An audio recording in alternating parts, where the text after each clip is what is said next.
Mr. President, tuswala ngaffe aba NRM era ngaffe abaagala NRM ku mutima tuswala Nameere. Alright, olunaku olwaleero n'aba NRM basazeewo okwegatta ku National Unity Platform bagambye nedda President Museveni, the level of injustice that you have showed her to the people of Masaka, it has never been witnessed before.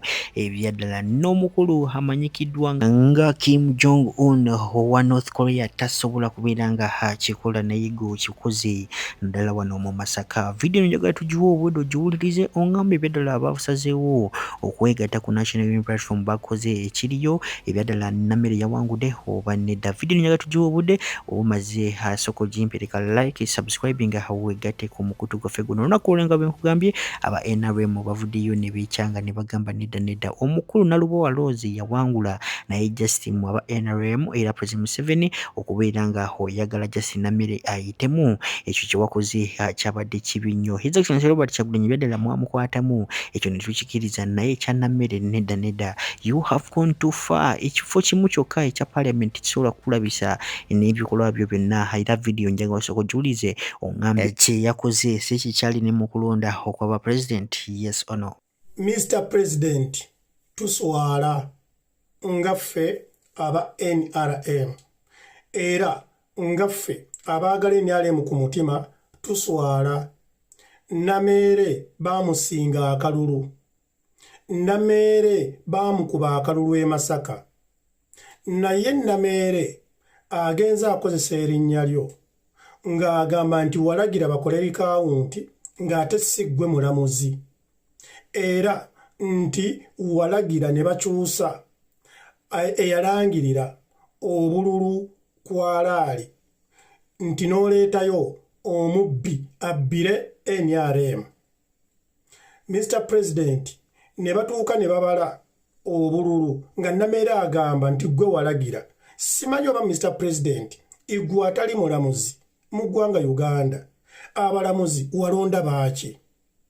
Lwaki obusonga obutono bwe butyo tobulekera abalamuzi bw'abeera nga Nameere talimba nti wakozesa ekitiibwa kyo ne ofiisi yo nga President n'ogoba returning officer kubanga yalangirira ebituufu. Mr. President, omukazi gwe bayita Nameere aswazizza erinnya lyo, aswazizza reputation yo ng'eraga nti nno ggwe buli mubbi, buli muntu alina empisa embi gw'okolagana naye era gw'obeera in favor naye. Ate nga ffe aba NRM tugamba nti omuntu atalina mpisa n'omuntu omubbi leka society yo emwekolereko. Mr. President, omuntu owa NRM yabeera deep punished ne history we. Buli mubbi bwaddukiramu NRM nga bamuwa omulimu. Buli muntu yenna atalina mpisa atyoboola abantu, atyoboola eddembe ly'abantu bwaddukiramu NRM ye ng'aweebwa obukuumi ng'afuulibwa VIP. Uganda yonna emanyi ono omukazi talina mpisa. Nze ndiwe NRM.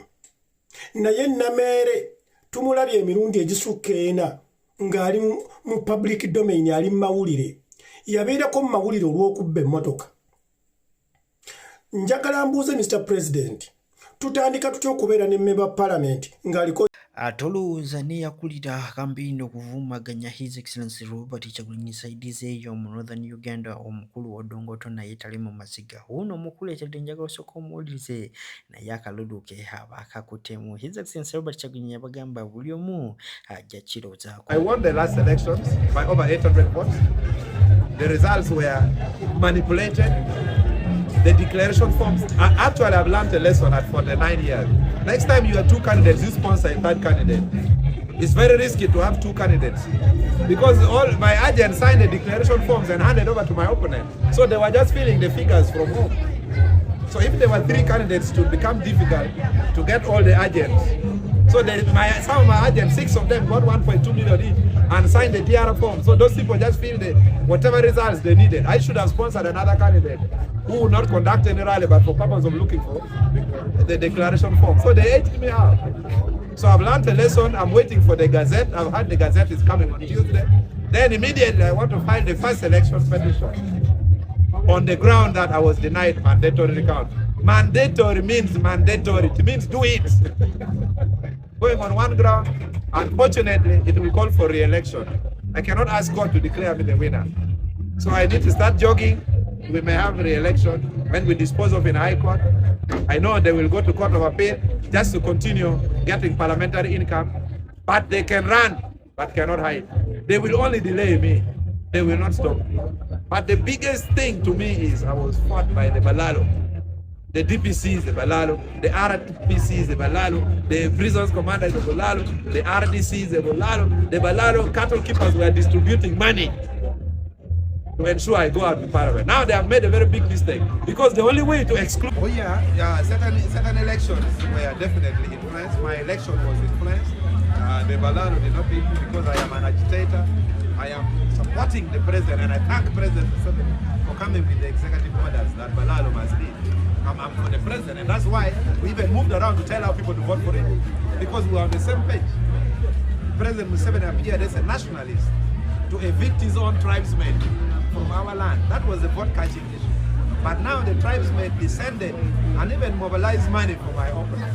So now the politics of Acholi is being determined by Wanyankole. And when they declared the results, they celebrated in a nightclub in Barra called Signature. So some Acholis are still blind. No wonder Jesus says you have eyes but you can. Ab'e Masaka nkugambye nabo wate batudde abamu batandise okubeera nga bafiiringa the injustice. Bino byonna His Excellency Robert Kyagulanyi yali abagamba muyimirire musituke amubanje akalulu kamwe temwayagala okusituka okubanja kati kababbe amufunemu ekyokuyiga. Kati sawa zino amagezi getandise okujja batandise okwekalakasa bino His Excellency Robert Kyagulanyi byadala byalayagala kati sawa zino batandise okuzibuka amaaso. Yagiwangula n'obulu 120 nga Nameere ayina 45 nga Kakande ayina 11. When we opened the box we found out nga Kakande alina mu bubiri because oyo mwami asimwe yabadde to verify nabuuza ayina mu bubiri when on the tally sheet I'm seeing 11 nagamba tunoonyereze nabuuza kale let us leave that tugende ku bwannalugowa nga ayina mu 5 mu box nabuuza tukebere mu obwo obungi. They had a pile of Justin Nameere's nga buli mu more than 300 naye kenyini awo yabeeredde puzzle teyaddemu kutunula mu box nalekera judge omulala yabadde waawo magistrate omulala gwe yabirekedde abikoze eki abikwasaganya, meaning that what we had put on the press conference earlier into they had gone in the box. We found out even boxes nga wansi bazikola ki bottoms zaayo zakola ki zayabika. Ndowooza mwabirabye ku social media bottoms zaazo yazayabika. We found out that they stuffed in what ki obululu nga babuteeka mudda. Twagala tubuuze tulete DR forms za president kuba abakulu b'ekibiina bazikunganya zonna, tulete DR forms z'ababaka ba parliament, tunoonyereze on the number of several polling stations where I had obululu obwazimbulukuse, tulabe abantu abalonda ku olwo n'obwe bamuwadde. Weesanga nga bamuwadde wano ku Masaka secondary abantu 93 be balonda the whole polling station yalinawo obululu 393 yabujjawo bwasangiddwa mu box omwo bwagenzeemu buti waliwo gye twasanzeemu n'obululu bwaki n'obululu bw'ababaka abaami nga bukyalimu nga bulinga 10 nga bonnawo obugasse naye ng'obubwe yekka bulinga 4. So that's what we are told you that we got prior knowledge that they had stuffed in ballots, and we continued with the what? With the recount. Another thing on that recount, I asked the judge at night, nemubuuza nti wasazaamu okulonda kubanga wagamba box 11 tezinnabalibwa. So far wakasazaamu box 6. How are you going to rule that? On his rule, the ruling. He was declaring a winner as if he was a returning officer. He did not rule. We want his judgment on that. At the judgment here now of the whole process, because he was recording each incident that happened. Twagala bwenkanya. We cannot just look on we as the people of Masaka, but the suppressing and the